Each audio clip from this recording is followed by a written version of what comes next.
Chapter 63. Right around midnight, when the night was pitch black, Key left his home for a walk. The air was brisk and crisp. The young man could feel the cold on his delicate top of the nose. He noticed that shiny pale moon in the sky appearing much larger than he last saw it. Oh, it cannot be. He thought and felt happiness, for the nightly heaven was clear and excellent for scientists to gaze into space. It was the same lustrous moon that illuminated a man opposite him in a hotel standing by the window in a dark room. The way the man observed him produced a certain feeling of doom. It must be one of those bread guards of society. State Secret Service or the intelligence agency. He ignored it, for he knew there was no way out of this mess. He walked past a wall of 1,000 flowers painted in vines. He wanted to go to the place where 9 years ago his friend lost his life right in Key's arms. They were racing hyperbikes at high speeds through an industrial zone when his friend crashed and his body was torn. Key was stiff from the sight and could not do a thing because there was nothing to do but observe the hand of death taking his friend away. Tonight, he just wanted to go sit there, perhaps hoping to find a few leftover atoms of his soul there, but he did not get there. At the very end of a small square, they nailed him in the head. He could feel the nasty pain smack against his skull, instantly making him limp. His tongue lost strength instantly, and only his blurry vision remained somewhat intact, observing his own body collapsing and hitting the ground. He tried to move, to crawl away, but he realized that he was only fighting his own survival instinct, struggling against the impossible. I will get you in my next life. He lost consciousness with a heart full of hate. When he awoke, he felt a headache.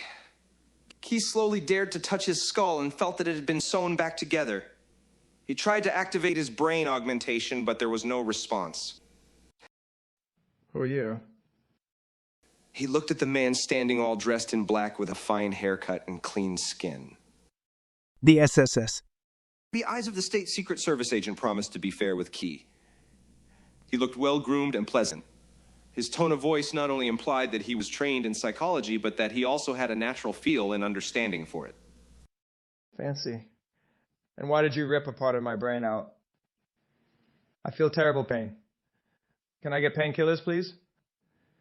Or else it is possible that I might not be able to talk. The pain wasn't as bad as the dying swan claimed it to be. Here you go. The agent put a pill wrapped in paper on the table beside a glass of water. So why did you remove my augmentation? There was a little bit of anger in Key's voice. You know it, because you are extremely dangerous. That's the only reason. It is part of the reason that you are here right now. The membrane that kept society together spoke. Is that so? Any evidence that proves that to be true? Key wasn't impressed as he swallowed the pill. Some. That is not my jurisdiction or of my concern, really. I am just here to talk with you. Perhaps sign a deal if you would be cooperative. What deal? Talk about what? Key, I didn't have the time or care for such a thing.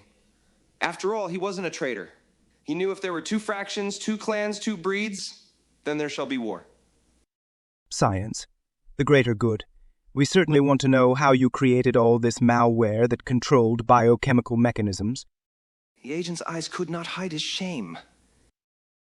And use it as a military weapon or as a tool of security to control everyone. Don't you see, you dumb subhuman, that it will only produce a man 3 times as vile as me? Are you unaware of such a principle of nature?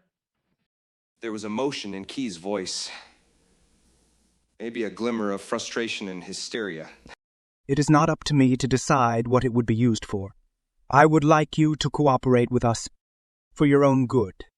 You would preserve yourself with a comfortable life. The agent tried to talk sense into the young man. A pawn with mud on his face trying to convince me to give them the gift that they cannot attain themselves? Do I look like a fucking scientist to you? Do I look like I want to give you anything? He was turning the conversation into a downward spiral. He was too angry with the world, too drained from its many levels of stupidity. His screams would echo but not reach any other sentient being. We will extract anything from you by force, as much as the law permits us to do anyway. You could simply be friendly and help us with what we want. In return, you will be provided a decent living. You can accept the world for what it is and go with the flow. Take what's left to take. Don't you want that? The agent hoped to get a deal with Key, for it would mean a promotion or eventually ending up as the chairman of the SS one day.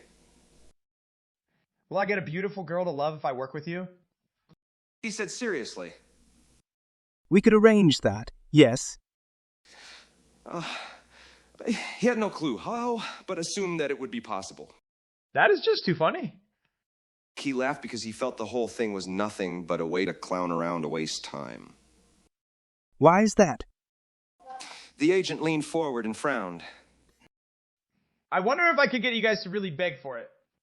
If I ask you to humiliate yourselves for my entertainment and treat me like a god, would you do it? Key felt the pain go away. I have not been trained to do such a thing. We could perhaps arrange it. I would need to discuss it with the director and the military. Maybe they would be interested in being extra friendly with you if you would help them. Can I be completely pardoned if I sign the deal? Key used his tongue to polish his teeth. No.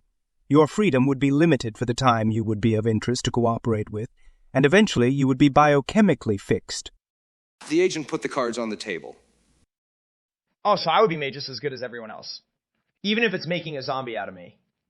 Even if it is the greatest sin against nature itself. Don't you see how upside down the system we are living in is? You know what? I will just stay evil. I will just remain me. You can go fuck yourself and take the military with you. You pathetic spook degenerates. You aren't shit next to a creature like me. Key felt like something divine among dirt. Boy, there is no need to choose the hard way. The SS just wanted first-hand information before they would pass him down to the military, which meant the extraction of information by force. Oh, go fuck yourself, dirty little shit stain. You are another parasite eating away the precious resources of this world. You are making the world worse. Key wanted to spit on the ground, but was too well behaved. Instead, he radiated eternal disgust. As you wish. The SS agent could not understand why bad guys hated him. He was getting paid while making the world a better place, he believed. If only Key had remembered to tell the man that he despised him because he had a deprived sense of morality. The doors opened and the wind blew into Key's face. 4 soldiers walked into the room and took him away. The room felt dark and empty as the agent sat at the desk filing a report of the interview.